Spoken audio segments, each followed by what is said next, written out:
If you're interested in fake followers, the world of influencer marketing, content creation, or how to monetize an audience, you're going to want to stick around for this video.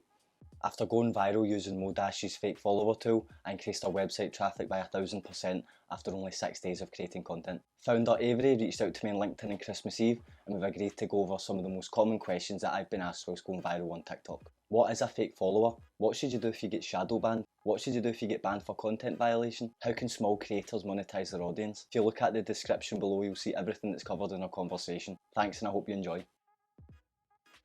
Today, guys, I'm joined by Avery, the founder of Modash. So, Avery, thanks very much for joining me. You're welcome, man. Super excited to chat. Could you just tell the guys how this conversation actually came about today? Yeah, for sure. So, I think it was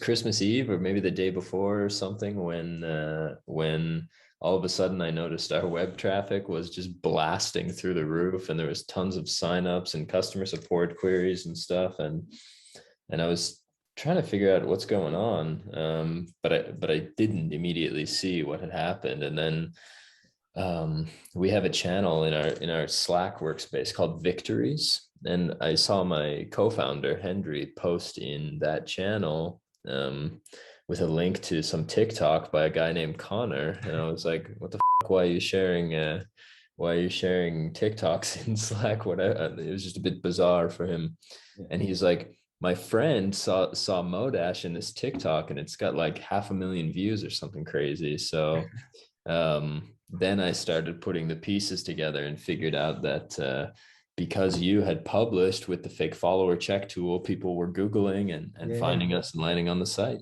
Yeah, and it's crazy as well because I didn't show the URL. I was creating a little bit of mystery because I knew people would ask at the start, and I did not expect to get a message, at least for a few months anyway. So to get it after not even a week, and right before Christmas Eve as well, so it was excellent. So thank you. I'm delighted to talk to you today about this. No problem, man. It's been super fun. I've been thinking to write a little bit about it too, so it'll be fun to just chat through. Right, so just to dig a little bit deeper into Modash. So why did you create Modash, and what's your purpose and what are you guys trying to achieve? So kind of going back in my backstory, I grew up in the East Coast of Canada, and when I was younger, like we moved around a lot. We weren't super wealthy people. There was also plenty of people in worse positions too. But at some point, we lived in a barn, and I was it was kind of around that time when I was a teenager that I got really into YouTube creators and kind of content creators in general, because for me, looking around at my surroundings and not seeing anything that I could model myself after, and kind of being in the middle of nowhere in Eastern Canada, it was like, what am I going to do with my life that's going to be more meaningful? And for me, that beacon of hope came from content creators. It was like, oh my God, you can make a living riding a electric skateboard in New York City and filming yourself, watching Casey Neistat as a kid. As I grew up, I always wanted to be in that space. I made some YouTube videos as a kid, and I like to play with stop motion. I used to do like little stop motion videos and stuff. So I just got into creating things myself a little bit.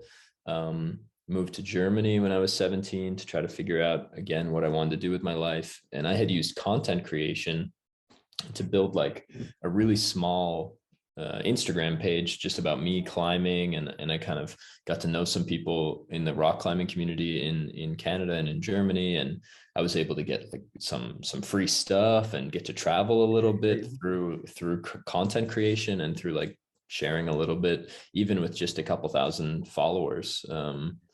And so through that, I just became more and more deeply connected to that idea of creation and the power that it can have for people when, like how excited you were on Christmas Eve when your TikTok explodes, like that feeling of, wow, I can turn this into something. Yeah. It's a really amazing thing. So the mission of the company, coming back to your question, is to help creators get paid, to help them, to help make it possible for content creators to earn a living doing what they love.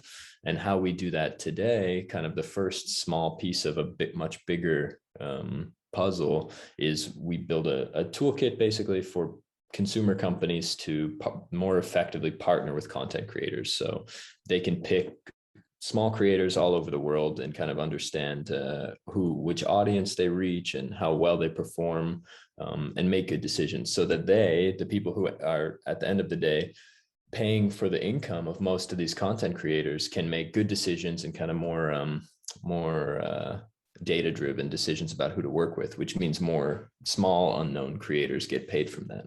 Yeah, no, it's exciting stuff. I had TikTok for 1 week, and from that week in using your tool, I was able to join the Creator Fund, achieve some affiliate sales, which is so exciting after 1 week. And as you said, even with a couple of thousand followers, you can make money from it.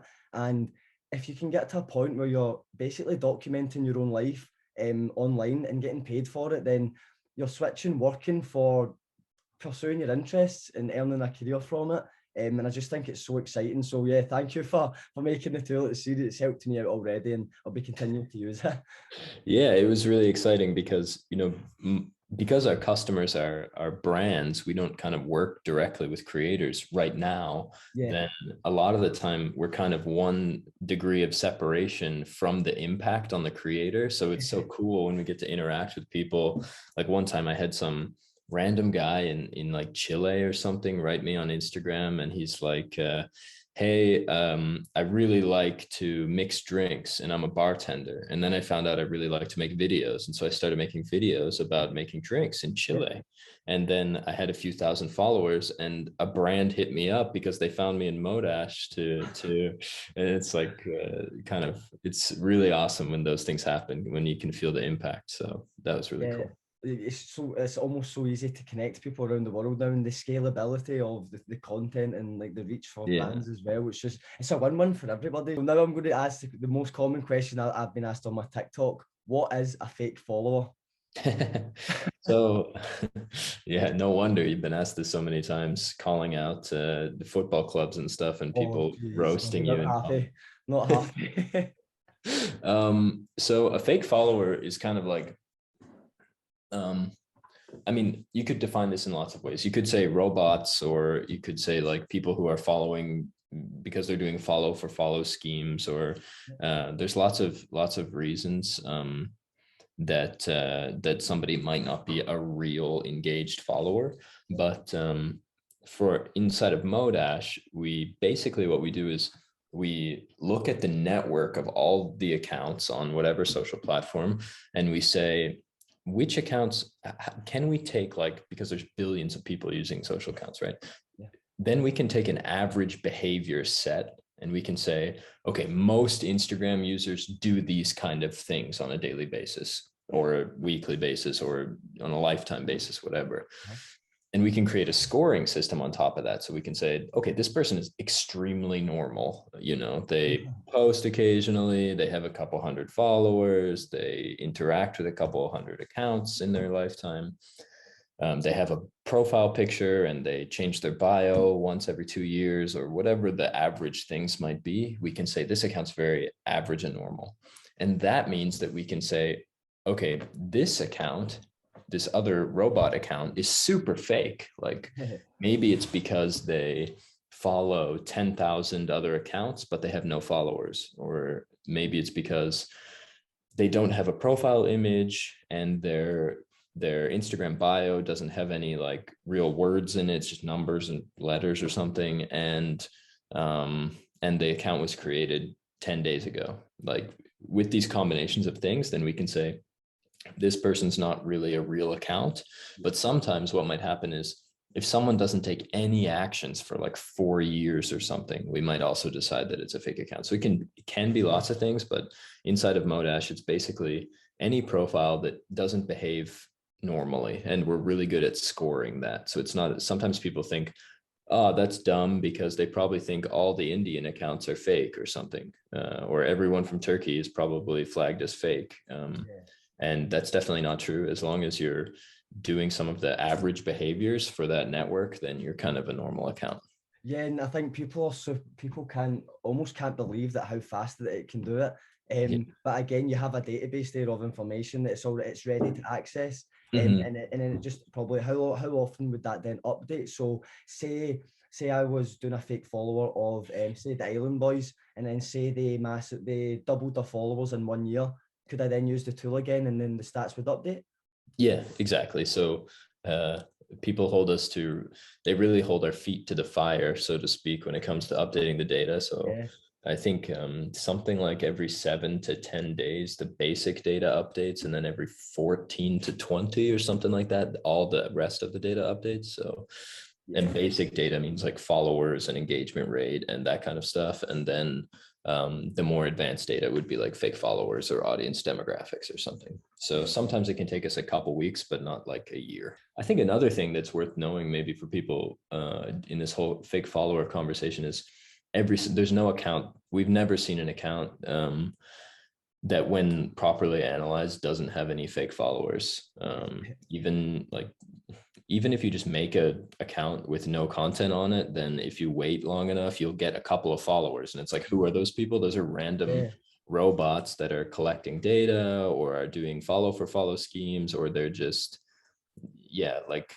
and they could be doing follow for follow schemes, for example, for like 100 different reasons. Maybe they're building accounts to sell them. Maybe they're just trying to get their own followers, whatever.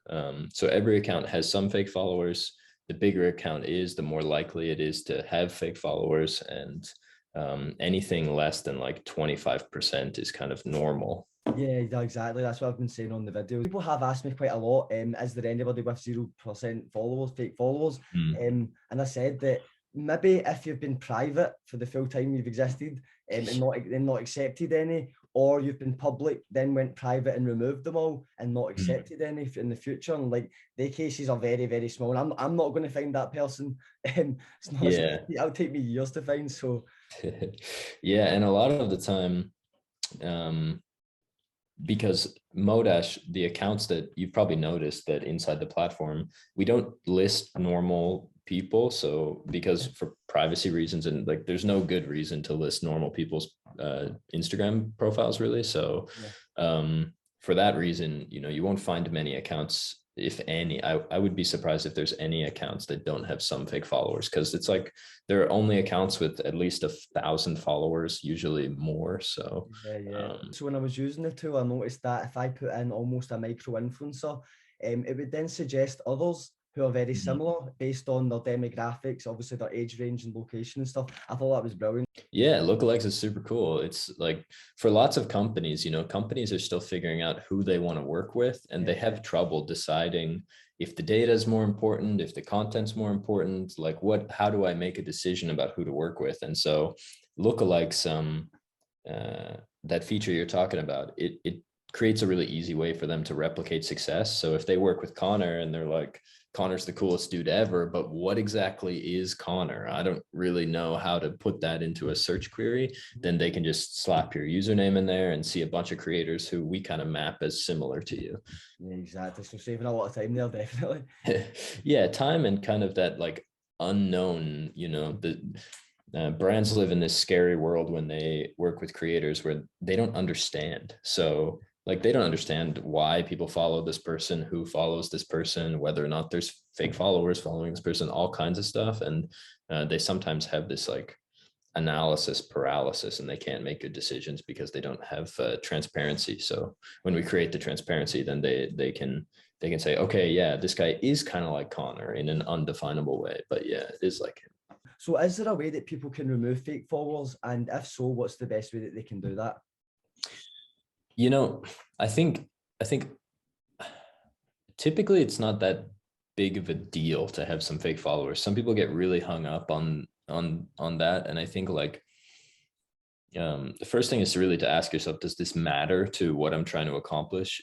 If you're trying to make the best Instagram page in the world and you have 20% fake followers, it's way more effective to focus on making the best Instagram content in the world than it is to focus on getting rid of those 20 fake followers or whatever. I think for the most part, people don't need to worry about that kind of thing, and they need to think more about, how do I get more of my users to engage? How do I get them to how can I create more content for them? How can I create more punchy content? How do I create content that's better retention? All that kind of stuff. How can I hack the Instagram algorithm or TikTok or YouTube or whatever it might be? I think Yeah, coming up with the greatest content in the world is how you're going to get more real followers, which is actually what you're trying to do rather than remove fakes.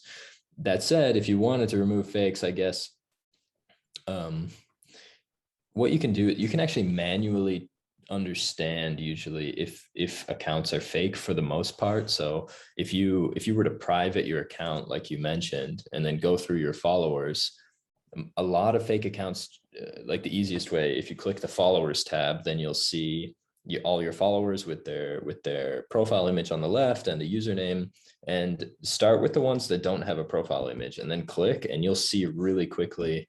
It's usually super obvious. It's like they have one image and they follow 200 accounts, and that one image was posted like 2 years ago or something. And start by cutting back through those guys, I guess. And other than that, this is more preventative medicine. Don't buy fake followers. That's the punchline. Yeah, of course. So yeah, I guess some people are a little bit worried that if they are a public profile and bots could follow them, then it's going to really harm my engagement rate. But as you said, like if you focus on creating good content, you're going to get the genuine followers who are far going to outweigh the bots. I guess some people have mentioned that they've been unlucky and they've been targeted almost, and then like loads of bot accounts in the one go have just followed them. And I guess the people who sell these fake followers and bot accounts, they follow celebrities and just the random user, the random person, because it makes them seem legit, and then that makes them easier to sell. Yeah, I think the other thing that happens is a lot of people will follow like hundreds or thousands of accounts in order to get people to follow them back or whatever. And what happens is, or they're commenting maybe kind of more than they normally would. And what happens is, if you think about what a robot does, robots aren't that smart. So all they can do is click links basically and go through the network. So if you exist in more places for them to click your profile, which means if you're commenting on like 100 posts a day and you follow like 10,000 people, then you are part of far more networks of content than you would be if you just focus on making the best possible content you can and publishing it yourself. So if you're working really hard to avoid fake followers, I don't think that I think that most people who have an engagement problem, it isn't because of fake followers. It's because they're not making the best possible content. Maybe focus their time in better places. Yeah, exactly. It's being a content creator is really tough, and you have to stay hyper focused on that one objective. If you listen to Mr. Beast talk about his focus over the last years, I've watched a bunch of interviews from this guy because he's such an amazing entrepreneur beyond just a content creator. It's interesting to listen. Yeah. And what he talks about is how basically from the time he was 14, he was only concerned with making the best YouTube videos possible. And then in interviews, people ask him questions about, how do you decide who to hire? How do you decide what to invest in? How do you decide how much money to spend on a YouTube video? How do you do this? How do you do that? And his answer is always the same. I do whatever it takes to make the best YouTube video possible. And that's why Mr. Beast is number one. Yeah, exactly. I love that. And he said that. He says that he doesn't think there's one other person out there in the same time period that's worked harder than him in YouTube. And I love that. He's that confident in his ability. And yeah, I mean, he's a machine. I mean, he's investing like $3 million into each video or something like that on average. Game video, the budget on that. I mean, imagine it. It's insanity. Even if you see his new space and stuff too, he's basically got like an aircraft hangar as an office building. So it's insanity. For other creators who have been shadow banned and are a little bit frustrated, how can they overcome this? On shadow bans in particular, at some point it felt like shadow bans became like a content, it was like propaganda from media companies to get clicks. It was like, not seeing engagement rate, probably you're shadow banned, use this tool to check if you're shadow banned. And it's like, it was pretty easy even then. So as far as I understand, the definition of shadow banned is basically that you don't appear in the algorithm the way that most accounts would. And I think the easiest way to check this is just to run some searches on keywords and scroll until you find your content. And most of the time you will. And the issue isn't that you're shadow banned, it's that you're not making the best possible content in the world. like it's not shareable enough, it's not, your retention sucks. Yep. You have another problem, and that's like kind of the hard reality. I would say people don't want to hear that. They don't want to hear necessarily that, oh, my content sucks. But the good thing about that is it doesn't mean you suck. It's actually, in a way, it's liberating, because it's up to you to, you have the control to go do something great. And if you do something great, then the rest will take care of itself. So I think, generally speaking, make the best content in the world, and yeah, you don't have to worry about shadow bans. Yeah, absolutely. Because if you're making great videos, people are watching it for the full amount of time and are sharing it with friends. TikTok's going to do absolutely everything to serve it, because you're keeping people on the app, and that's what they want. So if you're doing the two things, then TikTok's going to reward you for that. So maybe take it as a sign that you should take the aspects of your videos that you feel is working and test new features and new parts of your videos, maybe different formats, different colors. And then one will maybe strike, and you can just focus on more of that, and yeah, test a few ideas along the way. You know, one thing I thought you did that was really clever, was you helped drive in platform retention, because you're totally right. If you look at the patterns of these different social networks, then you can kind of see what types of things are they recommending in which scenarios and why. For example, I have a friend who interviewed Mr. Technical Difficulty, this old YouTuber. He has like 1 million plus subs on a couple channels, and he was one of those OG guys doing Omegle videos where he dressed up as an alien or whatever, did crazy stuff. And he interviewed this guy, and the content was, he has a very small channel, just kind of a hobby side project, and the content was recommended in one of Mr. Technical Difficulty's videos. And at that moment, the video popped off. And if you think about it, this is like one strategy that YouTube uses to get people to stay on the platform. You watch a creator, Mr. Technical Difficulty or Mr. Beast or whatever, and then in your recommended is going to be the truth about Mr. Technical Difficulty, the whatever, the full story of Mr. Beast.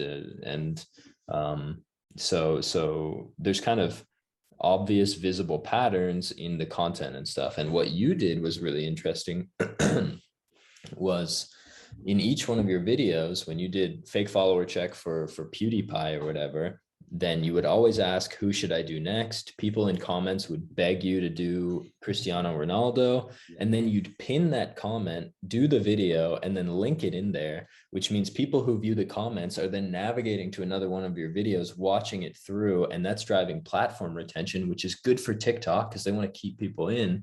And it's this kind of virtuous cycle. I think like that small touch, I think probably contributed a little bit, at least to the success of the channel. So yeah, I wanted to do threads so that people could, if they watch one video, they'll see that there's 1,000 comments. They'll be interested to see what are people saying, is there funny comments. But then as soon as they click, the first thing they see is more of my videos, and then they see more comments, and it's just a loop.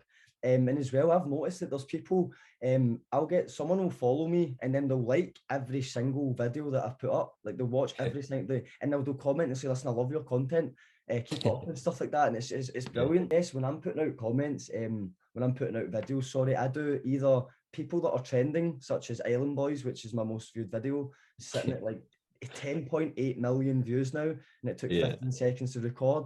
Or I'll do the most requested, because people are interested in that person. So yeah, people will be searching for Island Boys, and then my video might pop up, or they'll like a different video with Island Boys in the hashtag, and then my video will be suggested to them. So it's quite methodical about what I'm posting and how.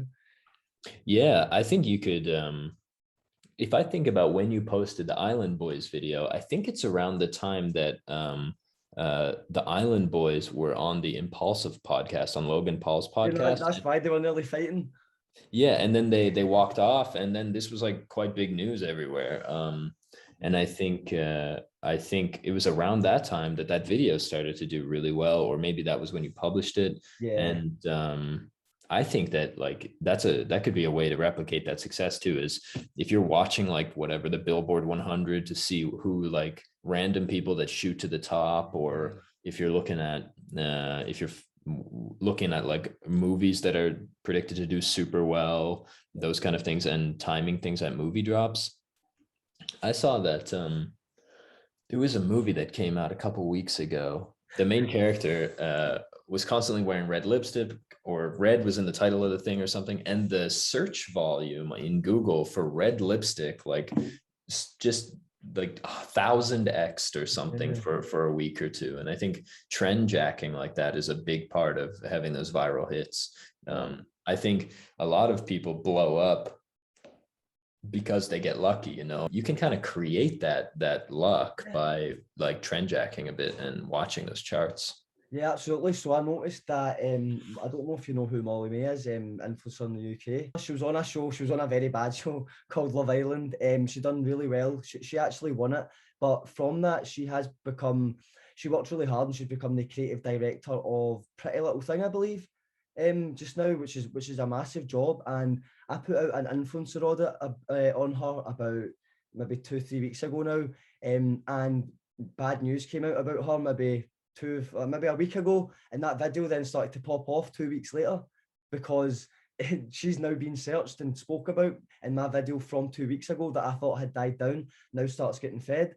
And now if I've got 70 or 80 celebrities videos, then one of them is going to pop off again. They're all going to pop off throughout the year, so it's just a matter of time before they pop off at different points.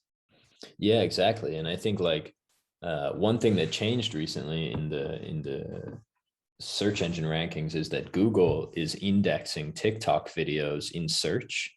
And so over time, assuming that this goes well for Google, then over time, you'll see more and more that TikTok videos will be in Google search. People will be searching red lipstick, and there'll be a TikTok video there about whatever Christina Aguilera's top 3 lipstick types or whoever's relevant at the moment. Yeah, no, the power of TikTok's scary. Like Google, TikTok just became in 2021 more visited than Google, a website, and that only took them 5 years. And Google obviously has a monopoly in the search engine world, and they still overtook that. It's crazy. Yeah, it's TikTok's insane, and they're kind of chokehold on, I would say, the China market, and like having the leverage of being so big in Asia even before acquiring Musically, and then getting so big in US. They're they have like a chokehold on its space. It's going to be hard to take it from them. I think YouTube has the best shot at taking some share from TikTok.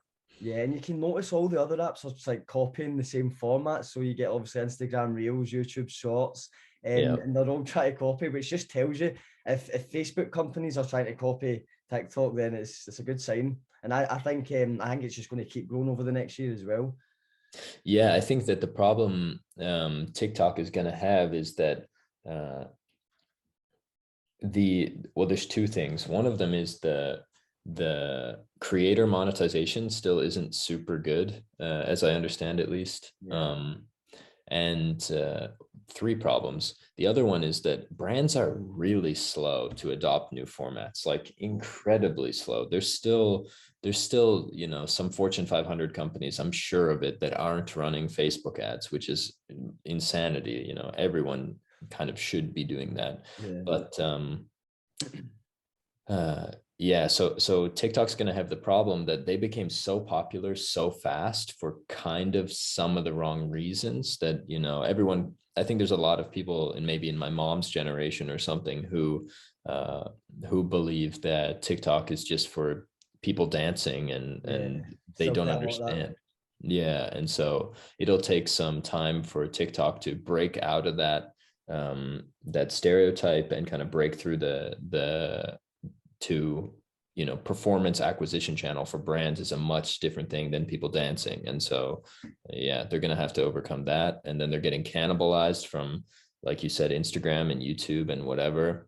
YouTube monetizes way better in general, so that's like the reason, for example, that Twitch is so big is because they have the best live stream monetization. Like that's the only reason that YouTube isn't beating them, is because they have better monetization on Twitch for now through Amazon. And so yeah, these are like, TikTok is gonna have to struggle through those things, plus the fact that I think there's like still a decent chance that the US government is like, hey, no TikTok in US. I think I could see them insulating away from TikTok. But that this is me like trying to predict the downfall of a like soon to be, I don't know how much ByteDance is worth, a company that owns TikTok, but if they're not a trillion yet, then they'll work their way up there. And this is me predicting the downfall of like a massive organization that's bigger than probably any country on earth. So yeah, I'll clip this in a year's time. yeah. In a year's time, they're like, they're acquiring Apple or something. Avery said TikTok would die, and now they're buying Google. Any PR is good PR, I think. Yeah. After 4 days of having my account, I had my first video banned, which it was just removed, and I submitted an appeal. Within a couple of days, it was approved. And then a couple of days later, another video was appealed, but then I was banned for a day, and I couldn't change my bio, I couldn't comment, I couldn't like, which is quite frustrating when you're excited about creating content.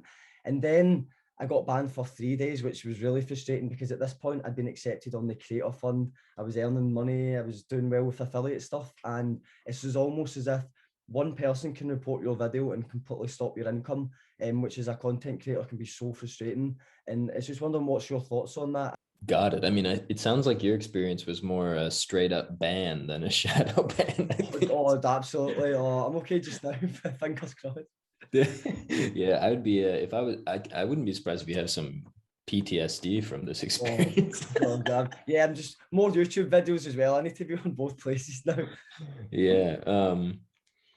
But yeah, generally, like getting banned, we had a conversation about this the other day, and my feedback was, don't panic. Basically, let's appeal, try to get a hold of somebody at TikTok. You find a way to overcome, and in the end, it worked out. And I think you did a really good job, because you kind of put your energy somewhere else and launched that first YouTube video, and I think that was the right move for you. And obviously it worked out. In your case, it was, you were banned for kind of legitimate reasons. People mass reported your content, even if it wasn't it was like they had no good reason to do so, but that's why TikTok banned you. They were kind of out forthcoming about this. And so they banned you, they reviewed the stuff, and now you're back. And I suspect you're on one of those okay, this guy might get mass reported a lot, but he isn't a terrible person lists now. And I guess some creators might need to be a little bit patient and deal with a couple of content violations until they get a few appeals submitted, and it gets to the point where TikTok algorithm's probably smart enough to go, as you said, this guy's not actually putting out that bad content. Yeah, or they'll have you on like priority manual review list or something. So if you get legit banned for getting mass reported or something like that, then just don't panic. As long as you haven't done anything wrong, I'm pretty sure 9 times out of 10 it's going to be all right. Especially if you're not talking about like some heated political topics or something like that. I have another question that's more focused for content creators and maybe brands as well. If you're a smaller account and you're just wanting to focus on content that you like, what's, do you reckon, the best way for a beginner to monetize and grow their account and then begin working with brands? This is another thing kind of similar to the shadow ban and fake follower answer, that a lot of creators think about monetization a little bit too early. I don't think really, again, it's kind of cliche maybe, and I repeat it over and over again, but until you're really making the best content that you think you can make, I mean, you're a unique case where your content kind of blows up and you have 10 million views in 3 days or whatever, but most people, yeah, most people are going to take like years to even get close to that level of at least viewership. Yeah. And even for you, when we talked about affiliate and stuff, if I'm honest with you, then I get a little bit concerned. Like, if you, the problem is that if you make all of this monetization stuff work perfectly, but then the content stops working, then you kind of spent time on the wrong thing, and you lost some momentum maybe. So my feeling is that if you focus on making the best content, then on monetization, there's so many ways that creator businesses are built. And it's really hard to map like one particular thing. My favorite, the one that I've seen that I like the best, I mean, it's almost cheating to say this, but the one that I like the best is that when creators build businesses that can exist without them, but benefit from their existence. So for example, like Logan Paul and KSI just launched Prime, the beverage company or whatever, and it's probably worth like 5 billion already or something nuts. But if Logan Paul and KSI drop off the face of the earth, then all of the momentum behind that organization, all of the operational leverage and the product quality and the supply chain, all that stuff is going to still exist, at least after a year or whatever, when the company is really kind of solidified. Mm-hmm. And that goes the same as like Conor McGregor has 12. Proper 12, thank you. Damn, I was like, finest 42nd? What? proper 12, you know, he was able to sell the company and he's still involved in it. But Proper 12 is another example. Ryan Reynolds had like a whiskey company or something. Yeah, he's able to step away from it. The same with like the H3 podcast, Ela Klein and Ethan Klein, they have Teddy Fresh, which is like, it's not the H3 merch line, which they also have, but they have this other thing. And I think that finding a way to build something sustainable alongside the content is super important, and it gives you equity in something other than just content as well, which is nice. And you can create a lot of leverage. I mean, with very few followers, if you're selling a product that like you can get an average order value even of $10 and you can convince like a couple hundred people to buy something from you every month, then yeah, that's a real business for a solo person. Yeah, I'm thinking that Logan Paul and KSI are like I know, as you mentioned, Ryan Reynolds and stuff have created their own products, but KSI and Logan are that younger kind of new YouTuber generation, so that's going to inspire more people to create their own brands. Yeah, I think they were very, very clever with the market they've went with. Obviously, the gamers kind of YouTube boxing scene, so an energy drink's an absolute perfect market for them. So creators just need to think, what will my audience benefit from? What will they like? What will change their life or whatever? And then just focus on pretty much providing value to them. It's exciting. Yeah. And for a lot of creators, you know, like what it seems like what people learn about themselves as content creators is in the life cycle of being a content creator is part of what they love is entrepreneurship. It's not just the content creation. This is like you become a media company, which is one form of entrepreneurship, but a media company can do a lot, especially when it has so much leverage that one person can create like mass distribution. It's kind of insane. So yeah, I mean, Cody Ko talks about this and how he's like, he loves making YouTube videos, but it's becoming so interesting to sell mugs or whatever. He launched a killer brand called Mean Muggin, I think it's called, and it's just like angry looking mugs, which is hilarious. Yeah, no, it's exciting. And I guess when you're a creator, like the world's your oyster. Do you know what I mean? You can focus your content to a specific area and then build a business around that. So I know there's people with large accounts that, for example, do drop shipping. I don't know if you know Bia Heza. He was basically ran Instagram meme pages, grew them, realized that he had a big audience pool to advertise to. So he just started drop shipping and had free advertising whenever he wanted. Obviously, you don't want to advertise too much, but yeah, he then made a lot of money from that. Made it successful and told others how to do the same. Yeah, it's super powerful, like to own something that really has some like leverage in making content, or leverage as a business outside of making content. Yeah, and something that you can grow and maybe get other people to manage for you. Hopefully it gets to a point that you know it's working and you know that you can afford to outsource some of the work and take time off your hands to focus on the other things that you like and other business ideas as well. Yeah, I think an easier way to, like, an obviously easier way to pursue content creation through a living, like 80% of, I think it's about 80% of creator income is still tied to brand deals. So you kind of have built-in AdSense on YouTube or TikTok or whatever, creator fund. And then that's like a small portion. And then maybe you sell merch and that's a small portion. And then brand deals is like a massive portion because it can be so valuable to them to be embedded in the content. And I think what creators don't do very well, especially in the small range between whatever point you start monetizing properly, like even 25,000, 50,000, 100,000 followers. 100,000 is already getting to be really significant in some markets. So what creators aren't doing well in the early days is learning how to sell and learning what makes the brands happy and willing to pay a lot.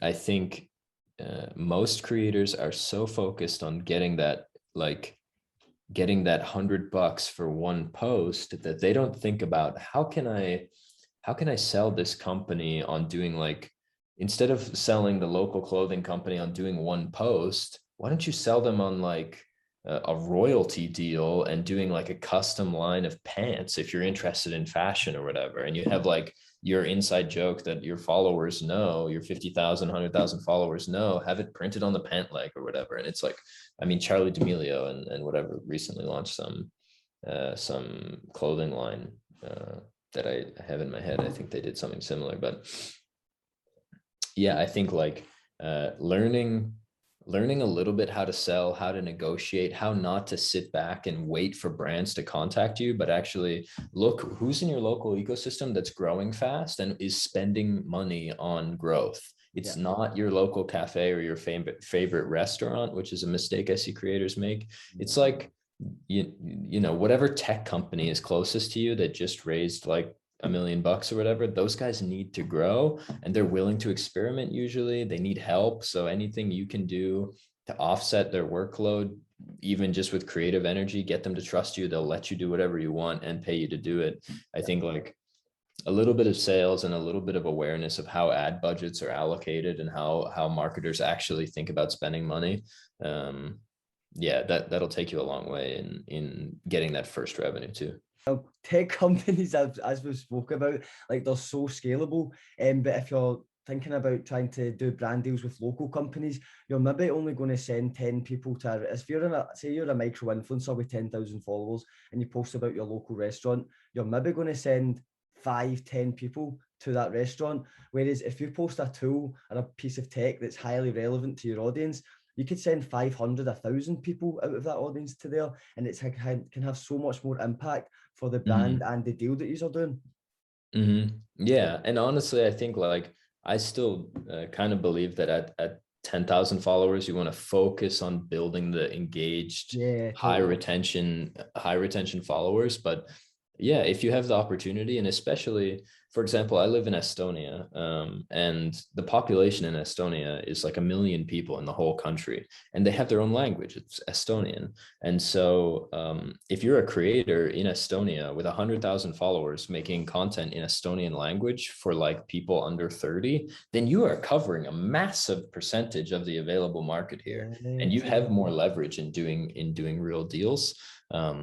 So also think about, who is your audience and who could you sell it to that wouldn't be kind of compromising on who you are as a person or who your audience perceives you to be, and lean into creative too. Probably you're good at that if you're a content creator. So, and the brands aren't always good at that. They're not good at understanding, like they struggle, especially the type that would be interested in you if you're a small creator. They struggle to figure out, okay, like influencers are apparently a good idea. Gary Vee says they're a good idea, whatever. So I work with influencers, but they make TikTok content, which I don't really understand.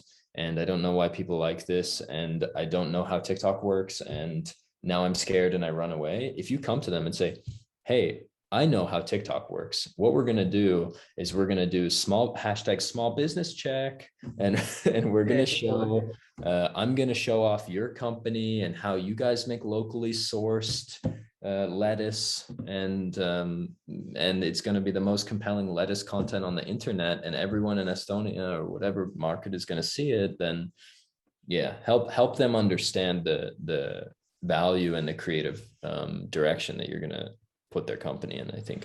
Yeah, exactly. You're almost going to need to guide them and give them the ideas and what could potentially be the outcome of the ideas. Yeah, and ideally you can get good enough that you can help them like really understand in a few sentences why this is a good idea. It's like, okay, a local shoe company, you make local shoes in Ireland, and it's very Irish feeling, Irish pride type thing, made in Ireland, and if you're a local creator, then figuring out how to express to people. Okay, on TikTok, people love short form content. I've got 20,000 followers, 90% of them are in Ireland. So you're going to reach about 18,000 people in Ireland.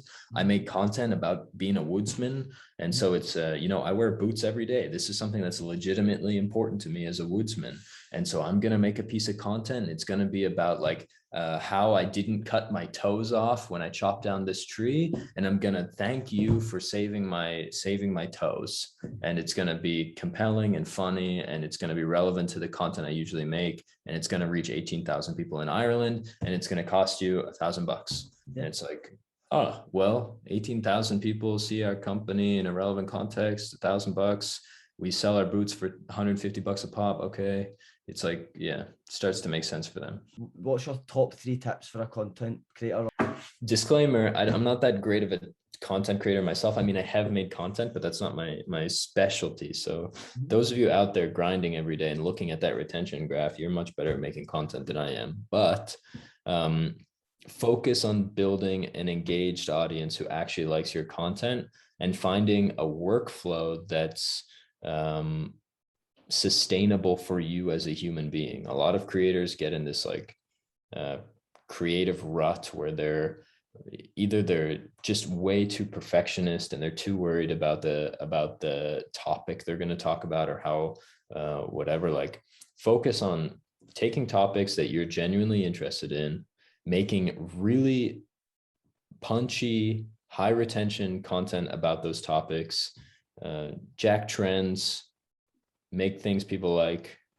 And outside of that, if you only focus on those things, everything else will take care of itself. So yeah, have patience and build a sustainable workflow for creating things people like. I think that's the name of the game. And I guess if I had one piece of advice for the content creators out there, it would just be do what makes you happy. Like, if it is sacrificing your happiness, don't do it, because it's not, as you said, it's not going to be sustainable. Yeah, people put a lot of pressure on themselves. I went through a point of, if I didn't post 6 times per day, I felt really guilty. But I thought, but then I'm not enjoying it. So if I only post 1 that day, but I'm happy for the rest of the day, then I'm not going to put that pressure on myself if it's not necessary. So yeah, don't put too much pressure on yourself and have fun, I'd say.